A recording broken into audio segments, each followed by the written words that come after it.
snatches Sweden from Congo. WHO declares Mpox a global public health emergency. Mpox is very common in Africa.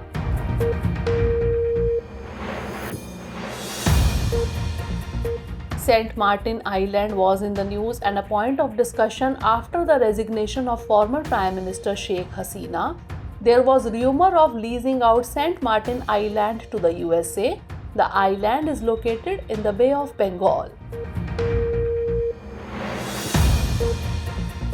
ISRO achieved another milestone. Earth observation satellite EOS-08 was placed in Earth's low orbit.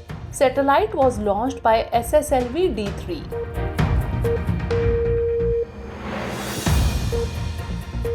Scientists took a big step of tagging horseshoe crabs. Tagging of crabs started for the first time. Crabs can be monitored through tagging. India announced 3 new Ramsar sites. The number of Ramsar sites in the country increased to 85. Tamil Nadu has the highest number of Ramsar sites.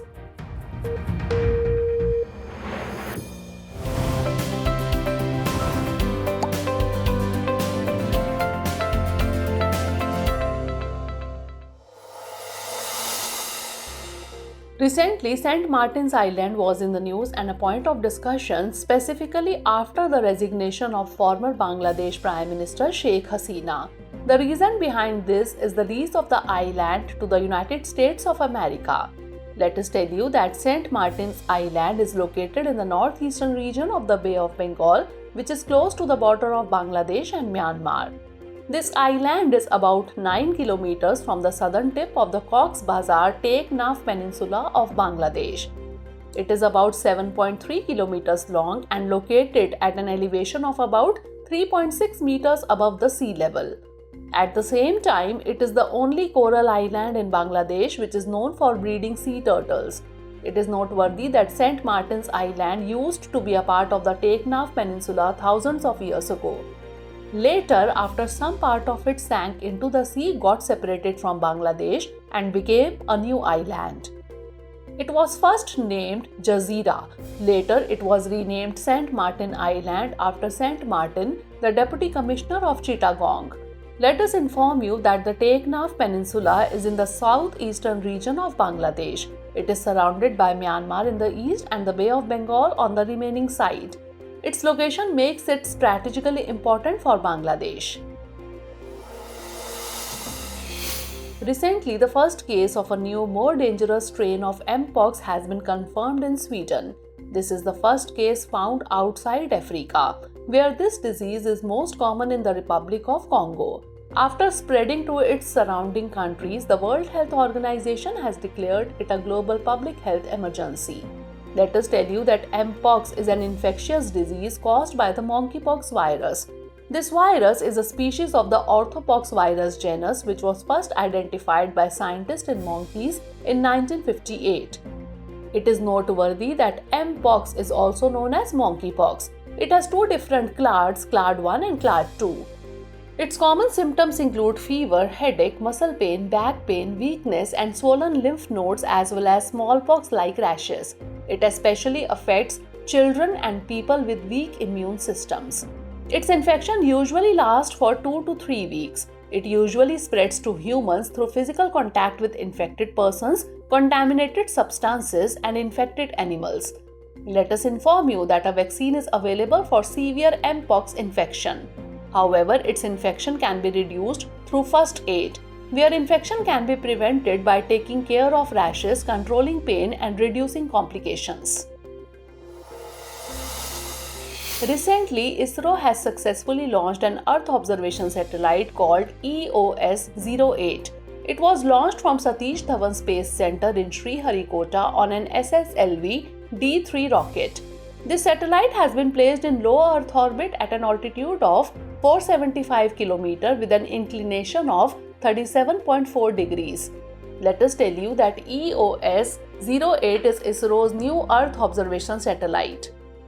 Its objective is to design and develop a small satellite, along with this to make the necessary equipment for small satellites and add new technologies for satellites to be used in future. At the same time, this satellite will work for environmental monitoring, disaster management, and technical demonstration. The weight of this satellite is 175.5 kg. It has 3 state-of-the-art payloads: electro-optical infrared payload, Global Navigation Satellite System reflectometry payload, and SIC UV dosimeter. The electro-optical infrared payload is capable of capturing infrared pictures of mid and long waves both during day and night. The life of this mission will be 1 year. Let us inform you that SSLV D3 means the third demonstration flight of small satellite launch vehicle. It has been designed to launch mini, micro, and nano satellites. It is a 3-stage rocket engine, all 3 stages based on solid fuel. Apart from this, it also has a liquid fuel-based velocity trimming module, which helps to adjust the speed of the rocket in placing the satellite in the correct orbit. It can launch satellites weighing up to 500 kg and also capable of carrying multiple satellites simultaneously. Recently, the Zoological Survey of India has started tagging of horseshoe crabs for the first time in India. This initiative was started at the Balasore coast of Odisha in collaboration with the Odisha Forest Department and the Zoological Survey of India. Scientists have taken this step because of the decreasing number of horseshoe crabs. At the same time, through tagging, the number and condition of these crabs will be monitored so that the right steps can be taken to save them. In the first such effort, about 70 horseshoe crabs have been tagged in 2 days of the initiative. Let us tell you that horseshoe crabs are one of the oldest creatures in the world and they are considered very important medicinally. At the same time, their blood is used to test the safety of medical products. They are also known for their strong immune system. 2 species of them are found in India. The first species is Tachypleus gigas, which is found on the Odisha coast, and the second species is Carcinoscorpius rotundicorda, which is found in the mangrove forest of Sundarbans in West Bengal. It is noteworthy that both these species are protected under the Wildlife Protection Act of India 1972. Let us inform you that the Zoological Survey of India was established in 1916. Its objective is to do scientific studies and preserve the fauna of India. It works under the Ministry of Environment, Forest and Climate Change of the Government of India. Recently, the central government has launched the AI-based National Pest Surveillance System. Through this system, farmers will be able to connect with agricultural scientists and experts through their phones to get information on pest control. Let us tell you that the National Pest Surveillance System is a digital initiative of the Ministry of Agriculture and Farmers' Welfare. The purpose of this digital initiative is to provide timely advice to farmers regarding pest management. Its main goal is to reduce farmers' dependence on pesticide retailers and to use scientific methods for pest control. This NPSS system includes mobile apps and web portals where farmers can easily get information. It uses technology like artificial intelligence and machine learning. This system will provide quick solutions to farmers regarding pest and crop diseases, so that crop loss can be reduced and production can be increased. At the same time, farmers will be able to make better and more sensible decisions for the protection of crops with the information received by the NPSS system at the right time. Let us inform you that India implemented the Insecticides Act in 1968, which was a law designed to control and regulate the use of pesticides. It also controls the manufacture, sale, distribution, use and import of pesticides. It also ensures that farmers and other users use only safe and effective pesticides. The current law will be replaced with the Pesticides Management Bill 2020. Recently, the third Voice of Global South Summit was hosted by India. Its objective is to bring the countries of the Global South on one platform, where they will share their views and priorities on various issues. This summit was organized virtually like the previous 2 summits. The summit was centered on the theme "An Empowered Global South for a Sustainable Future." This summit was chaired by Prime Minister Narendra Modi. This summit was participated by 123 countries. At the same time, views were shared on a variety of challenges like conflict, food and energy security crisis, and climate change during the summit. Let us tell you that this unique initiative is an extension of Prime Minister Narendra Modi's vision of Sabka Saath, Sabka Vikas, Sabka Vishwas and Sabka Prayas. The Voice of Global South Summit is centered on India's philosophy of Vasudhaiv Kutumbakam. Let us inform you that India hosted the first Voice of Global South Summit between 12th and 13th January 2023. Its second edition was held on 17th November 2023. More than 100 countries of the Global South participated in both these editions, where the inputs and feedback received from the leaders of the developing countries were included in the agenda of the G20 summit chaired by India. Recently, the 19th edition of the India-Africa Business Conclave was organized in New Delhi by the Confederation of Indian Industry in partnership with the Ministry of External Affairs and the Ministry of Commerce and Industry. It was scheduled between 20th and 22nd August. The theme of this conference was Creating One Future. The conference focused on important areas like trade, investment, infrastructure, energy, healthcare, and technology. Let us tell you that more than 1100 international delegates from 65 countries participated in this conference, including representatives from 47 African countries. Its main objective was to cooperate for the development of Africa. Also, the role of the India-Africa partnership is to be promoted in the context of regional and global value chain integration. Due to this, trade and economic relations between India and Africa will be strengthened. Let us inform you that the Confederation of Indian Industry started the Africa Conclave based on the India-Africa partnership in 2005 in collaboration with the Government of India. The conclave serves as a collaborative platform between Africa and India, bringing together senior ministers, policymakers, and business leaders from Africa and India. It also plays a vital role in establishing the strong relations between the two sides. Recently, the central government announced 3 new wetlands as Ramsar sites. These sites are Nanjarayan Bird Sanctuary, Kaluvelli Bird Sanctuary, and Tawa Reservoir. Now, the total number of Ramsar sites in India has increased to 85. Out of this, Tamil Nadu has the highest number of Ramsar sites with 18, followed by Uttar Pradesh in second place with 10 sites. Let us tell you that Nanjarayan and Kaluvelli bird sanctuaries are located in Tamil Nadu and Tawa Reservoir is in Madhya Pradesh. It is noteworthy that Nanjarayan Bird Sanctuary is a shallow wetland located in Tirupur district of Tamil Nadu. Bird species like bar-headed goose, northern shoveler, spot-billed pelican and heron are found here, while Kaluvelli Bird Sanctuary is one of the important and biodiversity-rich wetlands. It is located along the Central Asian Flyway on the Coromandel coast in the Villupuram district of Tamil Nadu. It serves as an important stopover for migratory birds. It was declared the 16th bird sanctuary of Tamil Nadu in the year 2021. The Tawa Reservoir is located at the confluence of the Tawa and Denwa rivers in the Itarsi district of Madhya Pradesh. This reservoir is also adjacent to the Satpura Tiger Reserve, where species like spotted deer and patten stock are seen. Let us inform you that the Ramsar Convention is an international treaty which was signed in 1971 in Ramsar, Iran, but India signed it on 1st February 1982. A recent study has found that toxic mercury is leaking into the environment due to the melting of permafrost in the Arctic region. Researchers have given this information based on experiments conducted on permafrost in the Yukon River in Alaska. At the same time, researchers believe that it can have a negative impact on the health of flora and fauna.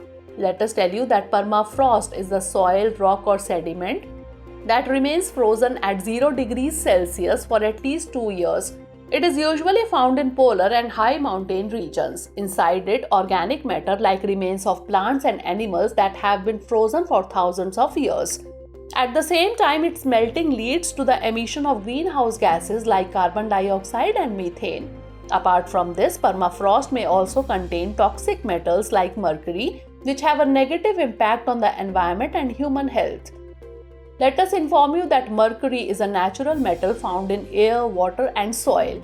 Also, it is the only metal that remains in the liquid state at room temperature. It can be obtained naturally from volcanoes, geothermal springs, geologic deposits, and the ocean. Apart from this, it can also be obtained from anthropogenic activities such as industrial processes, mining, and the use of mercury-based products. Its toxicity can cause Minamata disease. This disease is mainly caused by exposure to mercury. It can also affect the nervous system, digestive system, and immune system. Recently, the Union Ministry of Ports, Shipping and Waterways introduced a standard operating procedure for the Green Tug Transition Program. This program aims to replace the diesel-powered tugboats used at ports with environmentally friendly and energy-efficient ones. It is noteworthy that tugboats are used to pull and push ships in which traditional fuels are used. Let us tell you that the Green Tug Transition Program was launched on 22nd May 2023. Its objective is to replace the existing diesel-powered tugboats with zero-emission tugboats. It is considered an important step towards decarbonizing maritime operations in India. Its implementation will start on 1st October 2024 and will run till 31st December 2027. The first phase will include 4 major ports, that is Jawaharlal Nehru Port Authority, Deen Dayal Port Authority, Paradeep Port Authority, and O Chidambarnar Port Authority. These ports will procure or lease at least 2 green tugboats based on standardized designs and specifications issued by the Standing Specifications Committee. An investment of about 1,000 crore rupees is expected in this program. The National Center of Excellence for Green Port and Shipping will work as the nodal agency of this program. Let us inform you that India aims to become a global hub for green shipbuilding by 2030. At the same time, it has been envisaged to replace diesel-powered tugboats with green energy-powered tugboats by 2040. With all the top news we have covered in this bulletin, let's now focus on 5 questions based on all the news covered so far. Questions based on today's bulletin are: first question is regarding St. Martin's Island, consider the following statements. 1. It is located in the southeastern part of the Bay of Bengal. 2. Its length is approximately 7.3 kilometers. 3. It is the only coral island in Bangladesh. How many of the above statements is or are correct? Only 1, only 2, all 3, or none of these. Next question regarding Mpox, consider the following statements. 1. It is a zoonotic disease. 2. It was first identified in monkeys in 1958. 3. It primarily affects the lungs. How many of the above statements is or are incorrect? Only 1, only 2, all 3, or none of these. Next question regarding horseshoe crabs, consider the following statements.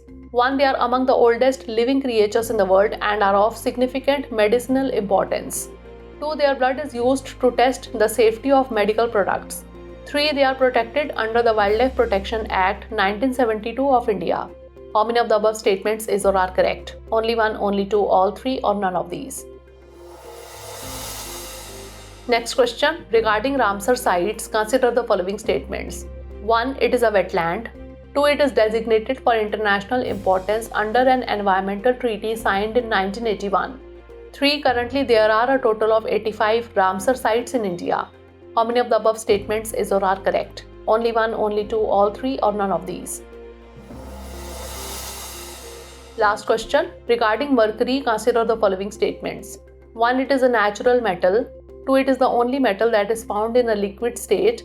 3. Its toxicity causes Minamata disease. How many of the above statements is or are correct? Only 1, only 2, all 3, or none of these.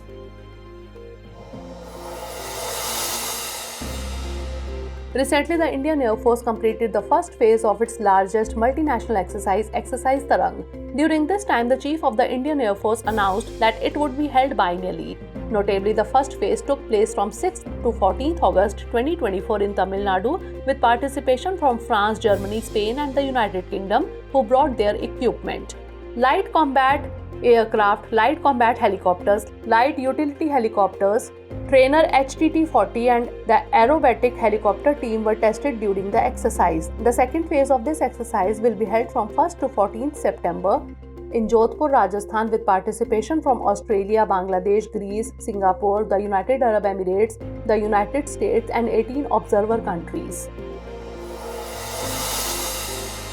Recently, Prime Minister Narendra Modi paid tribute at the Sadaiv Atal Memorial on the death anniversary of former Prime Minister Shri Atal Bihari Vajpayee. Atal Bihari Vajpayee was born on 25th December 1924 in the then Gwalior state.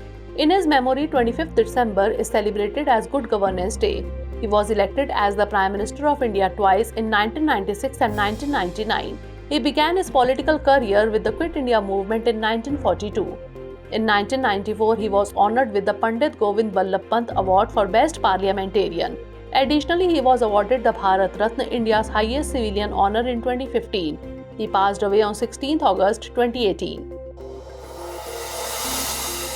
Recently, Uttarakhand became the first state in India to assign a monetary value to its natural resources. This initiative is called GEP, or Gross Environmental Product. Notably, GEP is a component of Green GDP. It is considered the value of products and services that contribute to the ecosystem. GEP supports sustainable human development and provisions for economic and social development. It is important to note that Green GDP is an economic growth indicator that takes into account environmental aspects such as biodiversity loss and the cost associated with climate change, along with standard GDP. Recently, India celebrated the first anniversary of the historic landing of its Chandrayaan-3 mission to the moon's surface. Notably, Chandrayaan-3 successfully landed in the southern polar region of the moon on 23rd August 2023. With this landing, India became the fourth country to successfully land on the moon's surface and the first country to land on the moon's southern pole. Chandrayaan-3 was launched by ISRO on 14th July 2023 and the mission was entirely developed in India. Recently, the Union Ministry of Consumer Affairs launched a pilot project to convert 60 ration shops in 4 states into Jan Poshan Kendra. Alongside this, the ministry also launched the FPS Sahay application and the Mera Ration app 2.0. The Jan Poshan Kendra aim to address the demand for fair price shop dealers across India and increase their income levels. These centers will provide consumers with a variety of nutrition-rich food items. The centers are required to offer 50% nutrition-based products, while the other 50% will consist of items for household use. Recently, President Srimati Draupadi Murmu presented the prestigious National Geoscience Awards for the year 2023. This year, 12 awards were given to 21 geologists, including 3 teams. Geologist Dheeraj Mohan Banerjee was honored with the National Geoscience Award for his notable work on India's Precambrian sedimentary rocks, phosphorites, isotope geoscience, and organic geochemistry.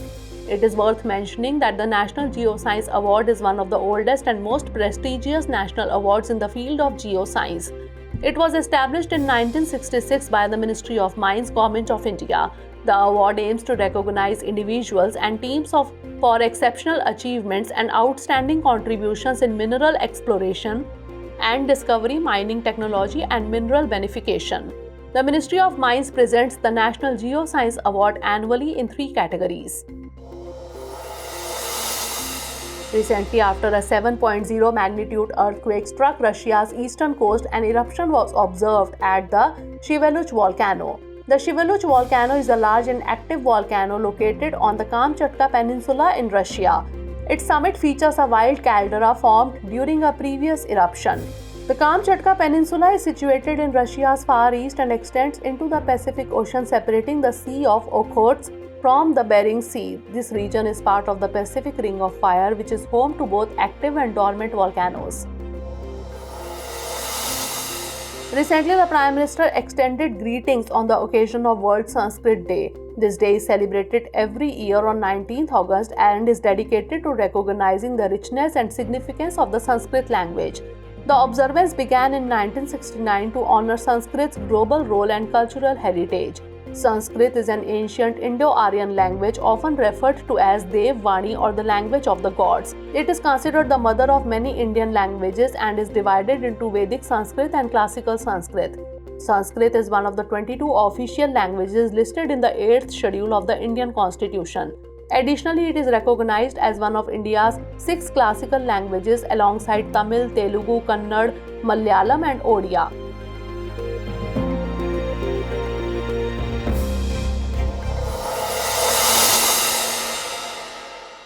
For more informative content, like, share and subscribe, and do not forget to press the bell icon to get the notifications.